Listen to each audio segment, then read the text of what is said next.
Strangely enough, I think I always like knew I wanted to do I wanted to lead the movement. I feel like I would look at a lot of the leaders and I'd be like, yeah, I want to do that someday.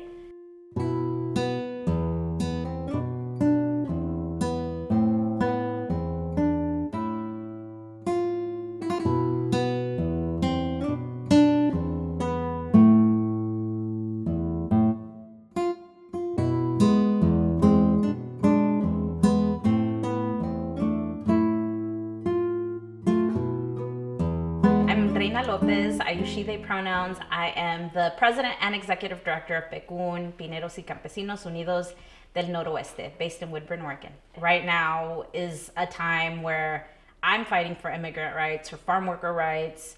I'm remembering these stories too and connecting them to the work that I do today.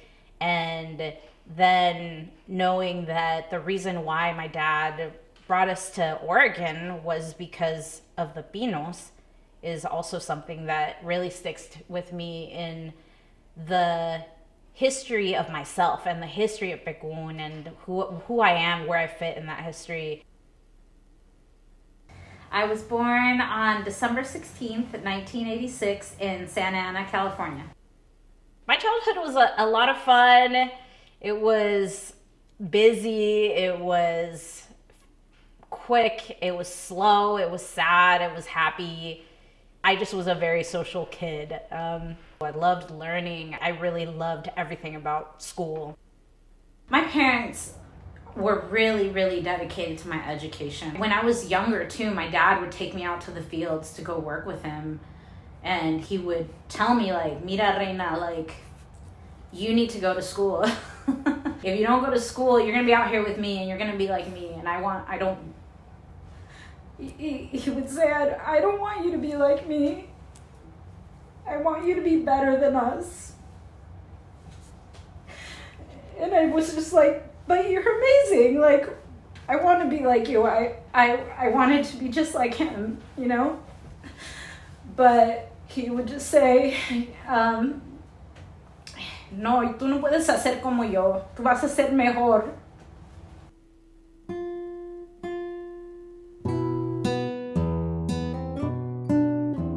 My parents were very proud when I graduated from high school and finally went to college. I started interning back in 2007 for Ben Westland, who was a senator at the time. And then the other thing that happened that year was that the conversations in the legislature about taking away the driver's licenses happened from folks that couldn't prove their legal status. And that was, I think, the beginning of a spark for me that has lasted to this day. And I remember just looking out at the Capitol that year at May Day, and it was just more people than I've ever seen in my entire career as someone in the movement, or even someone that grew up in Salem that saw the marches happen every year, right? More people than ever. And that was kind of the moment. That was the very moment where I was just like, whoa, all these people out there, they all look like me. And that I needed to be out there. I needed to be out there with my people, organizing. That's what I want to do. I want to get into community organizing. And so I applied for a fellowship called Politicor with the Bus Project. And it's an organization that focuses on young people and empowerment of young people in politics. It's 10 weeks of really intense, like eating, breathing, sleeping, campaign work. While I was there was two people I met from Causa, and they did a presentation to us about the driver's license. And so it was always just coming back to the driver's license, always full circle. But it was Andrea Williams and Francisco Lopez from Causa. And when they left, I ran after them. I was like, oh my God, wait, wait.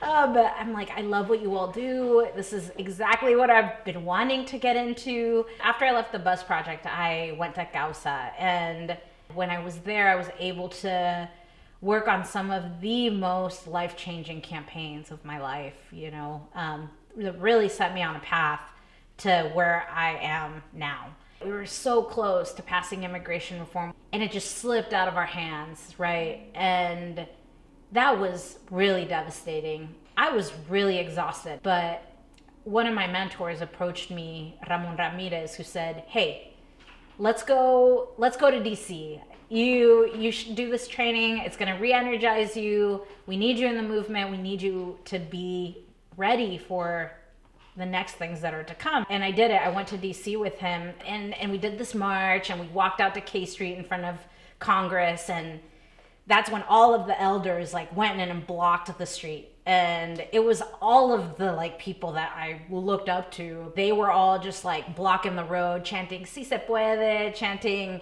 "What do we want? Citizenship. When do we want it now?" And like, just, it was amazing. I just was in awe. And then slowly they were all getting taken away by the police, and they were all getting arrested. And they threw us in the car, and we were in this warehouse, all of us arrested for hours together. But it was a really amazing experience, and I'm really glad I did it, because I think that in that moment I was really exhausted from the work that was coming and the work that we had just done around immigration reform and how painful it was that we couldn't get it done, but also reflecting on what it was that we built and reflecting on what it was that I learned and what it needed to take for me to be recentered and recommitted, mind, body, and spirit into the work. But also thinking about what it meant for me to be doing the work. By 2019, we came back ready to go, more emboldened than ever, to pass finally a full-on driver's license for our community.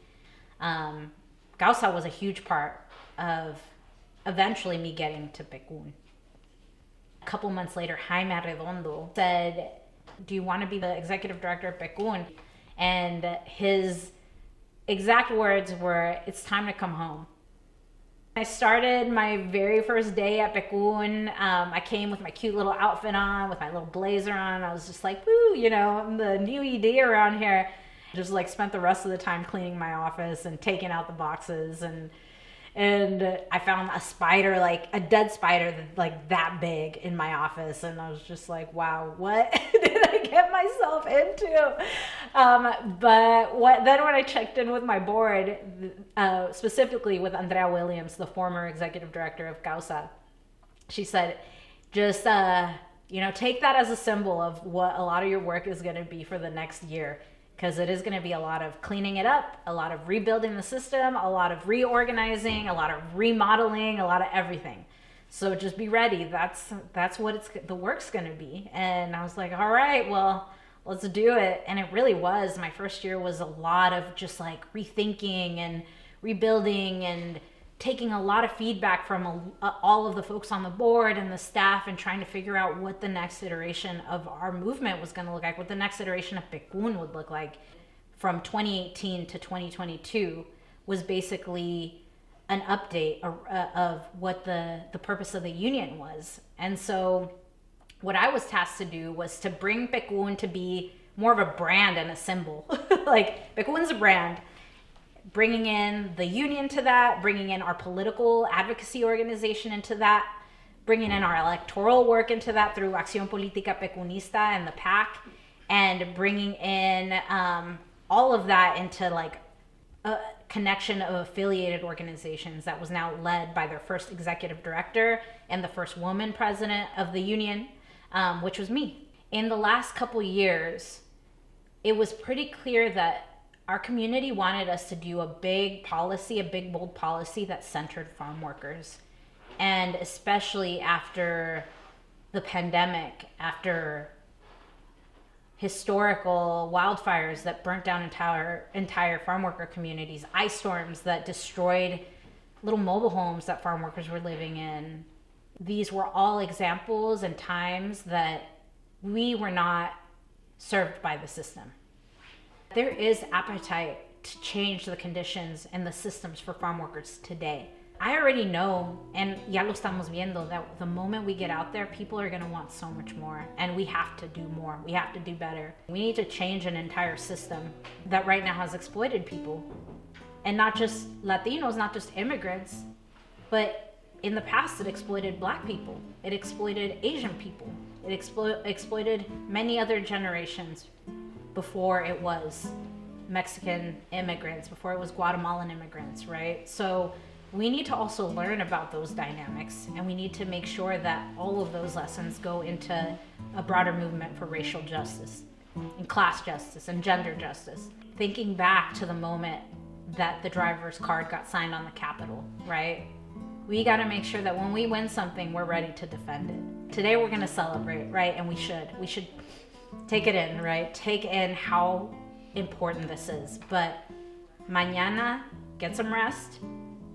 And then the next day, we got to be ready to be vigilant at every point, because we never know when someone is going to want to come and take those wins from us. In the words of Fannie Lou Hamer, no one's free until everyone's free, right? And I take that very seriously. This organization takes that very seriously. And that is the only way that we'll be able to build something that's para todos, truly para todos.